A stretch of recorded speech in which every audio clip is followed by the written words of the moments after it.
অবশেষে দুদিন এগিয়ে এনে আগামীকাল দুপুরে ঘোষণা করা হবে বিশ্বকাপে বাংলাদেশের 15 সদস্যের দল। আয়ারল্যান্ড সিরিজকে ধরে রাখা হবে বেশ কয়েকজন স্ট্যান্ড বাই, যেখানে সাকিব মিরাজের সাথে চমক হিসেবে থাকতে পারেন আরও একজন স্পিনার। এদিকে 22 এপ্রিল থেকে প্রস্তুতি ক্যাম্পে যোগ দিতে সাকিবকে চিঠি দিচ্ছে বিসিবি, জানিয়েছেন সভাপতি নাজমুল হাসান পাপন।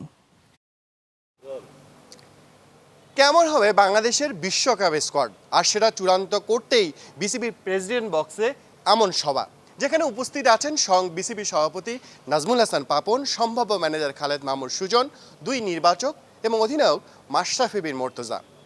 বৈঠকে নিশ্চিতভাবে আলোচনা হয়েছে কারা থাকছেন আর কারা বাদ যাচ্ছেন। তবে এটা তো সভাপতি আগেই বলে দিয়েছেন যে আয়ারল্যান্ড সিরিজের পারফরমেন্স দেখেই সবশেষ চূড়ান্ত করা হবে বিশ্বকাপের শেষ পর্যন্ত কারা থাকছেন। এটাই বলতে এসেছিলাম যে তোমরা স্কোয়াড দিয়ে দাও 15 জনের, but it can be change. So আমরা মেয়ের 22 তারিখে পর্যন্ত সময় আছে। এর মধ্যে যদি কারো ইনজুরি থাকে, তাকে সে যদি ভালো পারফর্ম করে, তার ঢোকার একটা সুযোগ আছে। We will be able to replace. বা এখানে এখন হয়তো তেমন কোনো পারফর্ম করতে পারছে না, বাট খুব ভালো খেলছে এইখানে অথবা আমাদের ট্রাই নেশনে, তাহলে ওদেরকে ওখানে যদি আমরা নতুন কাউকে সুযোগ দিয়ে দেখতে পারি। ওয়ার্ল্ড কাপের জন্য তো 15 জনের নাম দিচ্ছি, ট্রাই নেশনে অ্যাটলিস্ট 17 জনের নাম যাচ্ছে। ফর্ম নিয়ে চিন্তা থাকলেও লিটন, সাব্বির, সৌম্যরা টিকে যেতে পারেন বিশ্বকাপ স্কোয়াডে। তবে তাসকিনের ইনজুরি নিয়ে ভাবনায় আসতে পারে নতুন কেউ। রুবেল, মুস্তাফিজ, মাশরাফি তো যাচ্ছে, সাইফুদ্দিনও যাচ্ছে, আরেকজন কি হবে? ধরলাম আমরা যে তাসকিন যেতে পারে, কিন্তু তাসকিন তো ইনজোর।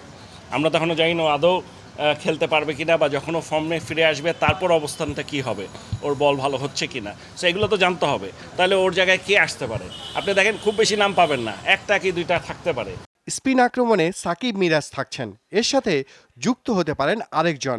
মুখে না বললেও চট্টগ্রামের ছেলে নাঈম হাসান এগিয়ে আছেন এমন গুঞ্জন ক্রিকেট পাড়ায়। স্পিনার তো বেসিক্যালি আছেই, বাট স্টিল আমরা আরও একজন স্পিনারকে ট্রাই করার চিন্তা ভাবনা করছি in the try nation.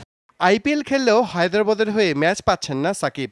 22 April থেকে শুরু হওয়া অনুশীলন ক্যাম্পে যোগ দিতে চিঠি দেওয়া হয়েছে সাকিবকে। এখনই চিঠিটা দিয়ে দিতে যে আমাদের ক্যাম্প শুরু হচ্ছে, ওকে এসে জয়েন করার জন্য। তাহিদ আমিন, যমুনা স্পোর্টস, ঢাকা।